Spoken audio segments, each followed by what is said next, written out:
Good evening everyone. আজকে রবিবার, আর রবিবারের সন্ধে মানেই একটু আলাদা কিছু খাওয়া দাওয়া। রোজ সন্ধেবেলায় আমরা অনেক কিছু খাই, কিন্তু আজকে যেহেতু রবিবার, ছেলে বলল মা আজকে একটু অন্য টাইপের কিছু বানাও। তো আমি বললাম ঠিক আছে তুই বস, আমি বানাচ্ছি। তো ওকে সারপ্রাইজ দেবো, তাই ওকে কিছু বলিনি। তা আমার একটা অভ্যেস আছে, যখনই ঘরে চিকেন আনে আমি 2-3 পিস হলেও তুলে রাখি। তো আজকেও তুলে রেখেছিলাম। তো যাই হোক, ওকে সারপ্রাইজ দেবো বলে কিছু বলিনি। তো আমি এখন মিক্সার গ্রাইন্ডারে এখন এই চিকেনটা তার সাথে 3টে লঙ্কা নিয়ে এটাকে পেস্ট করে নেব। এটাকে আপনি চিকেন পকোড়াও বানাতে পারেন, আবার চিকেন নাগেটসও বানাতে পারেন, তো যেটাই বলতে পারেন। কারণ আমি যেভাবে করব, যাদের দাঁত নেই সেই বয়স্ক দাদু ঠাকুমারাও খেতে পারবে, আর যাদের সদ্য দাঁত উঠেছে তারাও খেতে পারবে। দেখুন এটা আমি পেস্ট করে নিয়েছি। এর মধ্যে এখন দিয়ে দিচ্ছি নুন, একটু গোলমরিচের গুঁড়ো, আর কালারটা একটু ভালো হওয়ার জন্য দিয়ে দিচ্ছি একটু হলুদের গুঁড়ো। তারপরে দিয়ে দেবো আদা রসুনের পেস্ট করে রেখেছিলাম, সেটাও দিয়ে দেবো। তো আমি এটা করবো বলে ভেবেচিন্তে পেস্ট একটু রেখে দিয়েছিলাম যখন চিকেন রান্না করেছিলাম। তারপরে একটু ভালো ব্যালেন্স হওয়ার জন্য একটু চিনিও দিয়ে দেবো, যাতে নুন মিষ্টি ঝাল সব ব্যালেন্স হয়। দিয়ে এবার একটা বাটির মধ্যে এটা আমি ঢেলে নেব।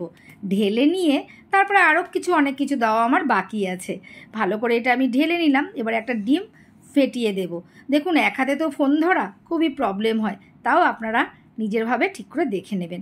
তার মধ্যে দিয়ে দিলাম একটু কর্নফ্লাওয়ার, যাতে এটা বাইন্ডিং হয়। যদি আপনি কর্নফ্লাওয়ারটা না দেন, তাহলে এটা দিয়ে আপনি চিকেন সসেসও বানাতে পারবেন। বাচ্চাদের ব্রেকফাস্টে খুব সুন্দর দেওয়া যায়। দেখুন এটা আমার খুব সুন্দরভাবে মাখা হয়ে গেছে। এবার আমি আস্তে আস্তে কড়াতে তেল গরম করে ভেজে নেব। তো এটা দিয়ে আপনি অনেক কিছু বানাতে পারবেন।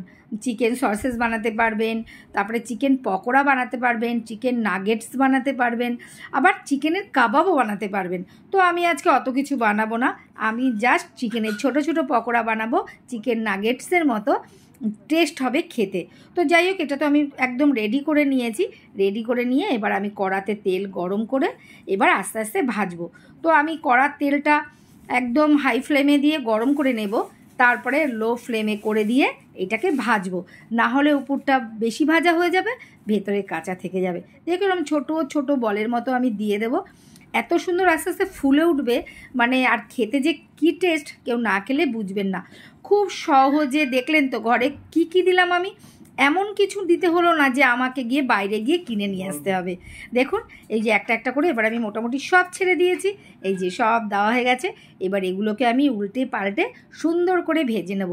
এইভাবে বাড়িতে আপনারাও বানান আর সন্ধেটা অন্যরকমভাবে উপভোগ করেন।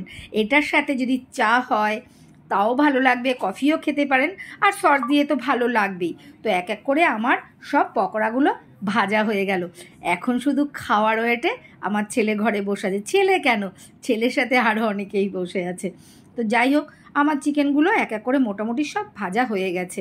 তো এখন এগুলোকে আমি সবার প্লেটে করে সার্ভ করব। সস দিয়েই দেবো। তারপরে যে যা যদি অন্য কিছু দিই, আর কিছু দিয়েই খাবে না, সবাই সস দিয়েই খাবে। এই যে সস দিয়ে দিলাম। ওহ কি দারুণ!